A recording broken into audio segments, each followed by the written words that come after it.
Hey guys, Fire here. We haven't done a pure AD carry style video guide thingy in a little while. I get moaned all the time. I know a lot of you don't play AD, but I really wanted to look at AD carry keystones. Now they are in a bit of a better space and we have a lot of different options. We're going to look at those options and why you would take each one, and then look at every single AD carry and which, for at least stat-wise at least, are going to be the best keystones to take. So before this patch, we kind of only had one option, Payload Attack. It was getting a little bit boring, honestly. I was a clear winner by a mile. It was really good. But in 7.24, Payload Attack was nerfed a little bit and the others were buffed. So Lethal Tempo's cooldown is down a little bit. Fleet Footwork got a triple buff, actually. Base up, raise sharp, and also works better with crits. So now we are seeing those three, plus Comet for poke champions, Aerie on a few ability-based ones as well, and Kleptomancy for the free gold cheese style of AD carry build. So let's start with Payload Attack then. The strong side of this is that it is more lane focused, and it's really, really good at shredding tanks. If you're doing single target damage, it is amazing. It's really strong for trading, and definitely gives you an edge when supports are doing a bit more damage, because they'll be feeding from the bonus as well.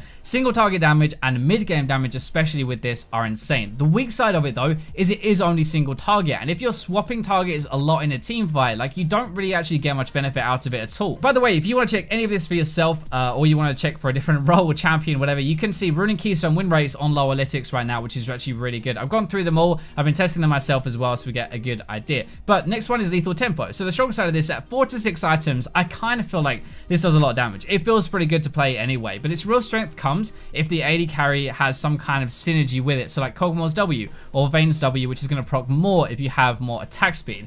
Now there are a few weak sides to this though, so it's not actually that good in the lane phase at all, and it's very easy to play around. So for example, you can let the AD carry proc it, you can move away for 3 seconds, and then you can go into trade when they effectively have no keystone because it's on cooldown. It also scales based on your level, 30 to 80%. So for most of the game, it's probably on about 50 to 60% attack speed. It's not at that full 80, and Payload Attack is 12% bonus the entire game. Fleet Footwork is the real winner out of 7.24 though. The strong side of this is that there is massive healing and move speed to actually kite properly in team fights now. It's very good for crit champions, especially, who are not really building lifesteal. Like, if you're getting triple crit items as like your core, you're not really building lifesteal, you're focusing on the damage from those items. You don't necessarily need keystone damage on top. This helps in lane a little bit to survive, but the healing really adds up during a game. Some of the examples from my games recently, Vayne was a 25-minute game and it healed for 5,000. Jinx was a 24-minute game, healed for 5,000 as well. Jinx again, 32-minute game, healed for 7,000. 31-minute game, healed for 8,000. Xayah in a 27-minute game, healed for 5,300. Those numbers are actually pretty ridiculous. The weak side of it though is that early game it kind of sucks, honestly. It doesn't really bring any damage or anything like that, and the healing isn't that good either. The base isn't that high. It's okay, but it's just nothing special at all. You really need crit to make this work. So for Comet then, the strong side is the laning damage is actually very high and from massive range as well. So there's no need to get close at all. It's very good against mage and poke champions who you don't really want to get that close to. It has a 35% bonus AD ratio, and it does 80 damage as well, which means the lethality, arm penetration made this Comet do more throughout the game. So it's not just a lane phase thing, which is really good. The weak side is that people are learning now that if you buy boots early into the lane phase, you can actually quite easily dodge this unless you have a slow or a snare built into your kit. Aerie is a similar idea, but a bit different actually. It's not just purely for poke, it's actually good for concentrates as well, because you're bouncing between you and the target like Aerie is, and doing that extra damage a bit more than Comet would be. The weak side is though that it's only got 15% bonus AD ratio. It doesn't scale as well, and it shouldn't really contribute as much as Comet or another AD carry keystone mid game. Finally, Kleptomancy is our 6th option. You can build a massive gold lead with this. That is the strong side of it. That's why you take it if you can proc it constantly. The weak side is that if you can't close the game very quickly though, eventually they are going to catch up in gold, and your gold lead doesn't really mean anything anymore, and you're effectively without a keystone. So as a summary then, when and why you'd want to take each keystone if you're a little bit confused, Payload Attack is your default option. You cannot go wrong with this at all. It's always going to be pretty relevant. You'll always be useful, at least. It can't be bad, I guess.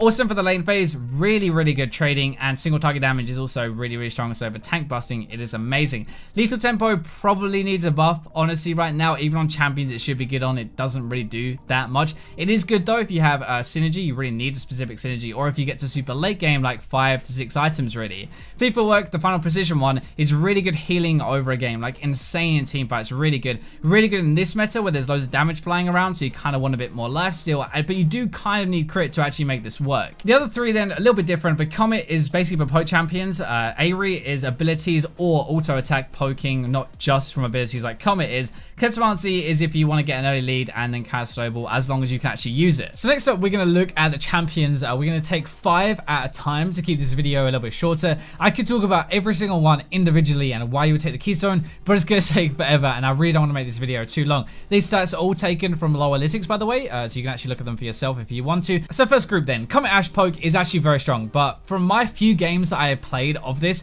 it feels matchup dependent, and versus healers, it can really suck. But versus a champion like Draven, for example, who wants to get close, is actually really, really good.